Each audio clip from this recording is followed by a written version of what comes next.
Hello children, welcome to the first language English class of 8th standard. In today's class, we will be learning about the second poem, Leisure. This poem has been written by W.H. Davis. Here, there is a box for you. Now, let us see what is there in this box.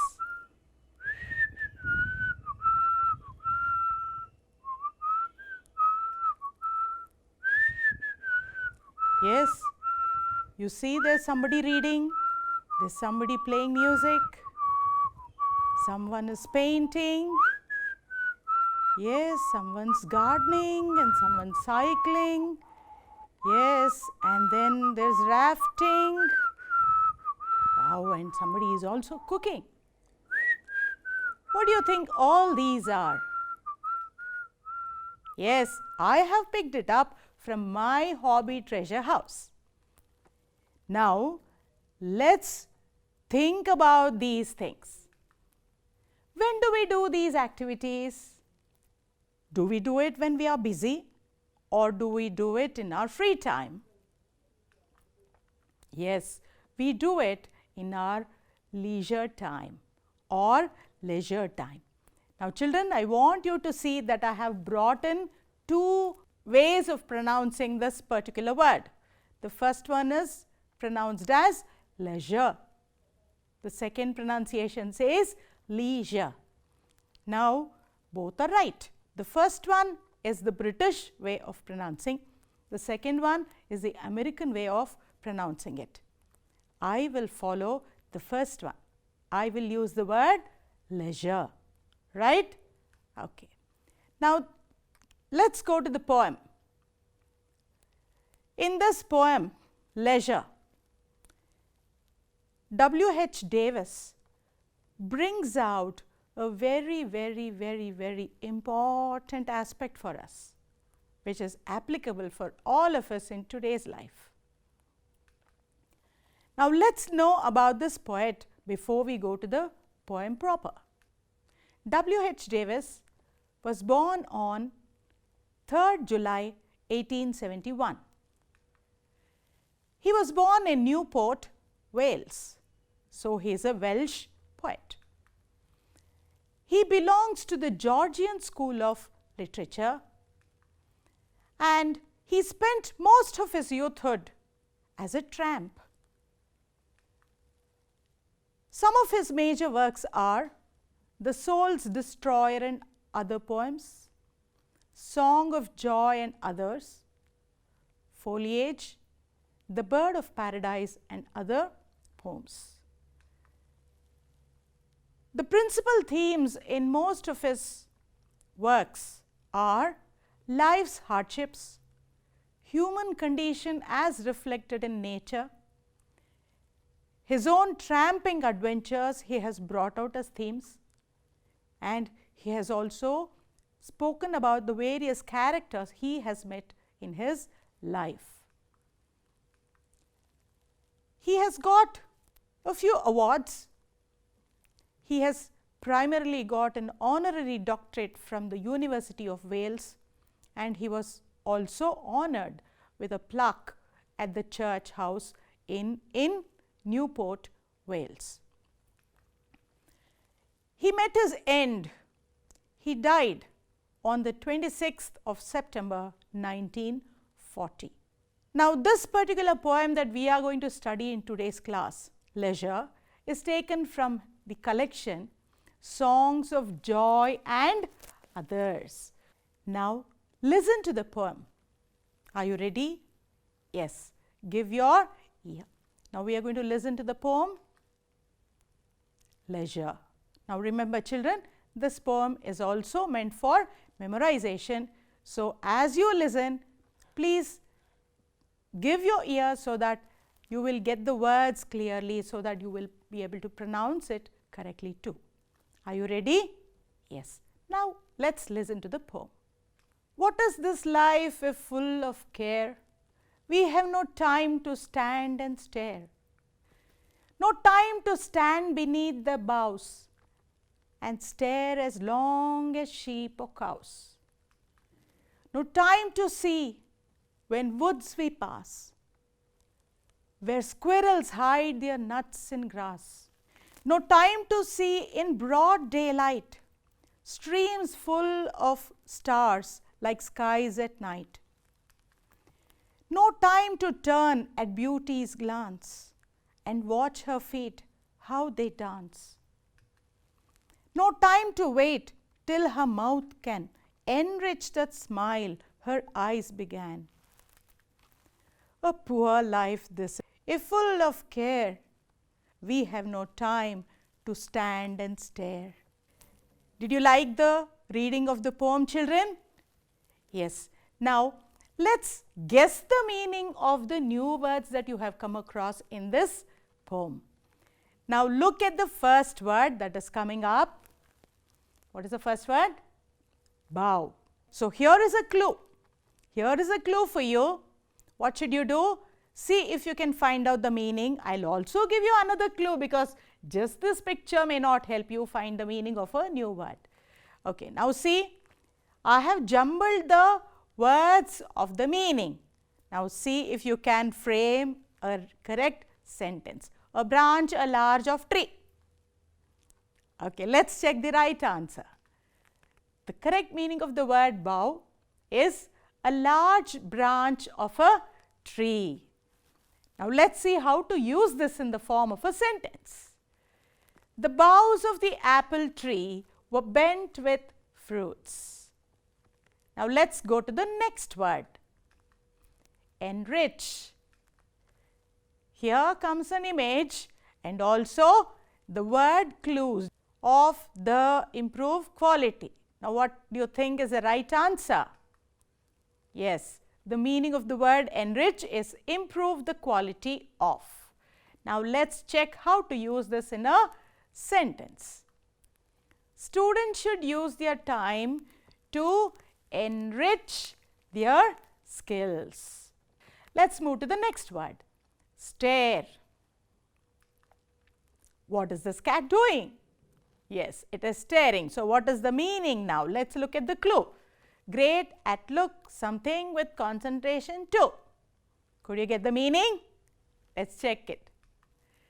To look at something with great concentration. Can you see how it is looking deeply into something? Yes, that is the meaning of the word stare. Now let's see how to use it in the sentence. When the woman screamed, everybody stared at her. Beneath is the next word. Now let's see, where is the cat here? Yes, it is beneath. So what is the meaning? Let's check. Than, lower, at, level. That's the clue. Let's put it in an order and find out the meaning. At a lower level than. That's the meaning of the word beneath. In simpler words, underneath. So where is the cat here? The cat is looking from underneath or beneath the carpet. So that's how we use it in a sentence. Now let's go and appreciate the poem. Let's look at the various aspects that help us understand and appreciate the poem. Now, how many lines are there in this poem? Can you count quickly? Yes, this poem Leisure has 14 lines. Yes, the minute I say 14 lines, what is the other concept that comes to your mind, children? Yes, that it's a sonnet. But wait, don't come to a conclusion. This poem is not a sonnet. So then what is it? Now, it is a poem which has 7 rhyming couplets. 7 rhyming couplets. So you may have a doubt, what is a couplet? So let's check what is a couplet. Now what is a couplet? A couplet is a pair of lines. So it is a pair of lines. Now we will generally consider it as one unit that rhymes. So if there are 2 lines, these 2 lines will have the end rhyme. And then what is the other speciality of a couplet? Generally they have a same meter. Now let's quickly understand the concept of the meter with an example. Now look at this couplet here. No time to stand beneath the boughs and stare as long as sheep and cows. Okay? So here it is a pair of lines and then it rhymes. Boughs rhymes with the word cows. Now let's understand what is a meter here. Now count on your fingers. No time to stand beneath the boughs. What did you count? You're counting the syllables, right? Count with me again. We will count the syllables of the next line. And stare as long as sheep and cows. Yes, that makes it 8. So, do we have 8 syllables in the first one? Yes, we do have. And what about in the second one? Yes, there also we have 8 syllables. Now, when we say that this poem has 7 rhyming couplets, that means all the lines in this poem have 8 syllables. Check it out, children. This is a small task for you. Now, let's quickly go to the poem proper.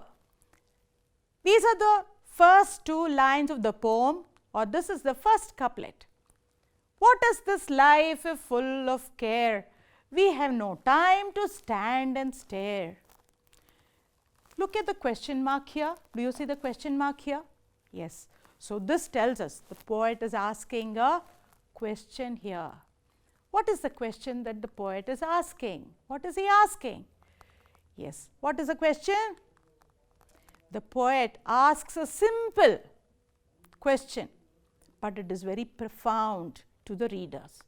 So, what is he asking? He asks, what is the value of this busy life if one has no time to stand and stare and enjoy the immediate surroundings in which we are living? Now, let's identify the number of syllables in these words. What is this life if full of care? Now, do you see what is the number I have put under each line, each word there? We have no time to stand and stare. Yes. Could you find the uniqueness of the first couplet? Yes, children. The uniqueness of this couplet is that it has all monosyllabic words in it, which means it has 16 monosyllabic words in it, which makes this particular couplet very, very unique. And that's why most people, even to this day, when they talk of the poem Leisure, they remember these 2 lines very well, because it is very catchy and you can easily memorize these lines. Let us add the rhyming words that we found in this couplet onto our rhyme wall here. We have a rhyme wall, and after each couplet, we will add our rhyming words onto this wall. Shall we start? Now, what was the rhyming words that you found? Quickly tell me. Yes, good. That is the one. Care, stare. So, these are rhyming words.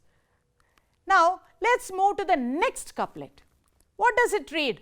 It says, no time to stand beneath the boughs and stare as long as sheep and cows. No time to stand beneath the boughs. So, you see the picture of a bough there. It means it's a large branch. We have no time to stand there and stare as long as sheep and cows. If you have lived in a countryside, if you have lived in a village, you will understand how these animals find all their time to stand and stare. Now, the words that suggest that the poet is talking about nature here are the clues. Yes. Can you tell me what are the words that you came across in this couplet? Yes, I gave you a hint. The first one is boughs. Next one is cows. The third one is sheep. I already have given another clue here for the next concept, something which we will put on a wall. Keep it in mind. Yes, what is it? We have to add the rhyming words that you just saw onto our rhyme wall here. What is it, children? Bows, cows. Very good. In the second couplet, what does the poet say? The poet basically shows his interest in the countryside or the village side. He also highlights the contrast between the human and the animal conditions, and he subtly suggests that animals are much better when it comes to enjoying their leisure time. Do you agree with this, children? Now let's move to the next couplet. No time to see when woods we pass, when squirrels hide their nuts in grass. Children, look at what the squirrel is doing. It is hiding its nut in the grass. In the third couplet, the poet tries to show to the reader that he is a keen observer of the little beauties of nature that provides joy. He also subtly stresses on the fact that busy men are missing out on very many small things in life that really bring joy. Now let us add the rhyming words of this couplet to the rhyme wall. What were they? Pass, grass. Very good. You are very quick. Now let's look at the fourth couplet. No time to see in broad daylight, streams full of stars like skies at night. Look at the imagery that is given here. We will talk a little more about it. Meanwhile, keep an eye on the rhyming words each time you come across a couplet. Now let's see what the poet has to tell in the fourth couplet. He says, he mourns the lack of time for watching brooks or rivers or creeks, where he has concocted to see stars during the day, just as he observes the night sky filled with those objects. Children, here the poet is actually feeling very proud of himself because he is able to see stars even in streams. He is able to stand and enjoy the little stars, and he feels it is not likely for many people to find stars in streams of water. Most people see stars only at night in the skies, but how many of them enjoy standing and looking at the glittering water which appears to be having stars in it during the day? Yes, that is why he feels very proud of himself here. Now let's add the rhyming words from this couplet to the rhyme wall. Now what were the words? I asked you to carefully look at it. Yes, let's put the words now. The words are daylight and night. Very good. Yes, before we move to the next one, we have figures of speech here. Now let's look at this light. Streams full of stars like skies at night. Now can you tell me that there is some figure of speech here? There are two objects which is coming up here. One is streams full of stars, skies also filled with stars. So here what are the two objects that are compared here?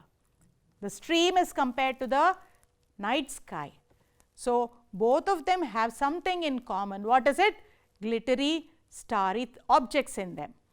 Now when we use such objects to compare two things and look at it, we have the word like in the sentence. So look at this, we have the word like here. So what is the figure of speech? Very easy, right? It is simile. Very good. So let's move forward and see what is the next couplet wanting to tell us.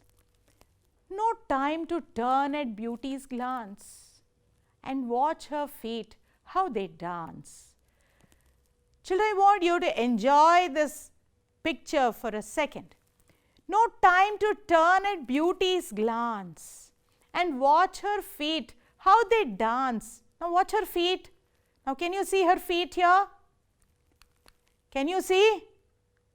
Now let's think what we are talking about. No time to turn at beauty's glance. Now what do you think beauty here means? Yes, it means nature. So we don't have time to stand and observe her beautiful dance. Now I have just given a small picture here, but children, please Make time to see that there are so many beautiful little things around you happening every day, but we are missing out on them. And that's what we mean by saying we are not able to see her dance. So, we are missing out on the beautiful aspects of nature. In the fifth couplet, the poet wants to say, he wants to bemoan the fact that there is no time for us to stand and watch nature's beauty. We are missing it. Come on, let's add the rhyming words now to the rhyme wall. What are the rhyming words you saw here? Glance and dance. Very good. Glance and dance. Now, here again we find a figure of speech. What is it? No time to turn at beauty's glance and watch her feet, how they dance. So, here we have personification.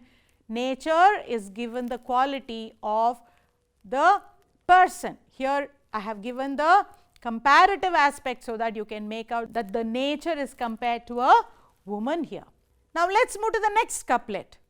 No time to wait till her mouth enrich that smile her eyes began. In the sixth couplet, the poet is lamenting, feeling very sad that there is no time to stop and watch a woman smile, as it begins from her eyes and then spreads to her mouth. Now, let's add the rhyming word to our rhyme wall. Can, began. Did you get this? Yes, I am sure you have got this. Now, let's go to the last couplet, children. What does the last couplet say? A poor life this, if full of care, we have no time to stand and stare. Now, look at the punctuation at the end here. It is a full stop. A poor life this, if full of care, we have no time to stand and stare. So, he is saying that the life is so poor because we don't have time to stand and observe all these beautiful things in life. We have wasted our lives. Now, in this couplet, ultimately he is making a moral judgment for the whole humanity, for his fellow men. He makes it very clear that he finds all the busy people lacking. What are they lacking? They are lacking the aesthetic sense. They have lost the capacity to enjoy little beautiful things around them.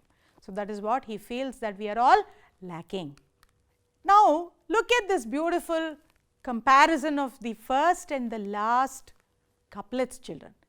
What is this life if full of care? We have no time to stand and stare.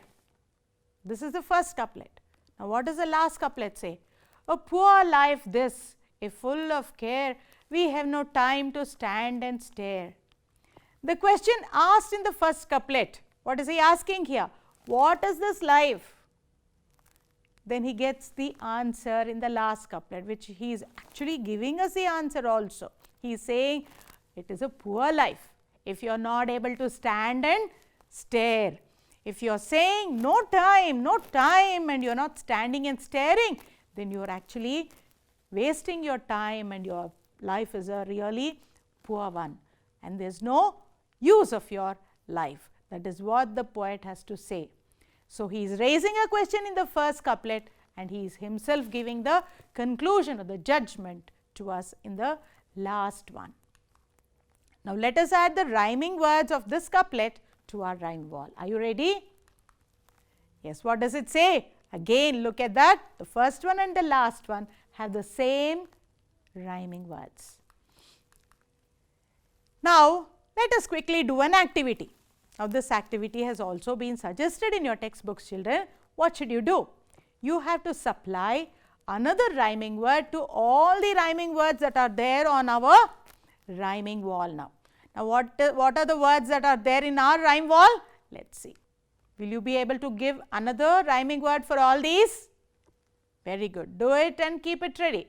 We have observed that the poet has been using in every couplet, he has used the word no time, no time, no time. How do you think we can comment on this phrase? The words no time appears in every couplet.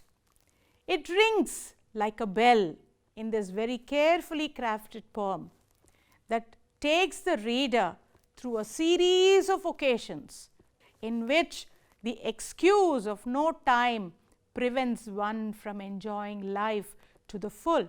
The poet wants to emphasize here by using it in every couplet. Now, let us do another small activity. Can you identify this line? Now, here comes the clue. A, P, L, T, I, F, O, C. Could you get it? Okay. This is the line.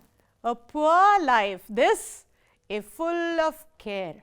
Children, you can even use this method in order to memorize the lines of this poem. This method is one among the many methods that can be used for memorization. Now, let us move to the next activity. Now, what is this? Let us quickly recall the substance of the poem. What is the substance of the poem? What does it mean? It means we are going to summarize the whole poem now. What does it say? Leisure by W.H. Davis is an incredible, unbelievable, incredible means unbelievable, poem about taking time to look around and notice the beauty that every day holds for us. Davis does a wonderful job of opening the eyes of all those who read this marvelous work or poem. This poem teaches us that we need to slow our lives down and take a look around and notice the little things around us. We should take advantage of the little time that we have on this beautiful earth and pay attention to the little things, small things, and we must not miss out on its beauty. That is the gist that the poet is actually trying to give us here. Now is the time for home assignments. Are you ready to write it down? Yes, come on, write it down, children.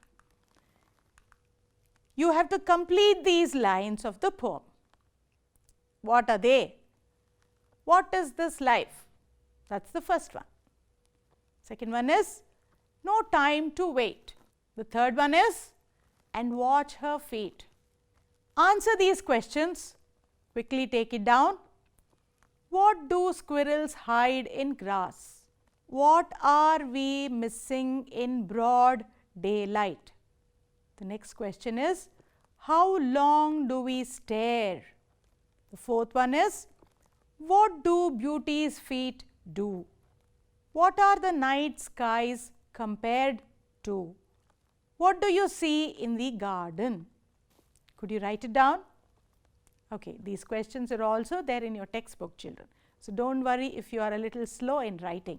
You can look up there and you can complete your tasks. I want you to think on this, children.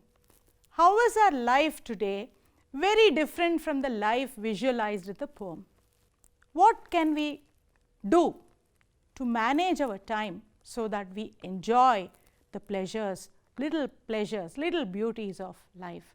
Think and try to apply it to your lives, children, because this is very essential. Now, thank you for patiently listening to me.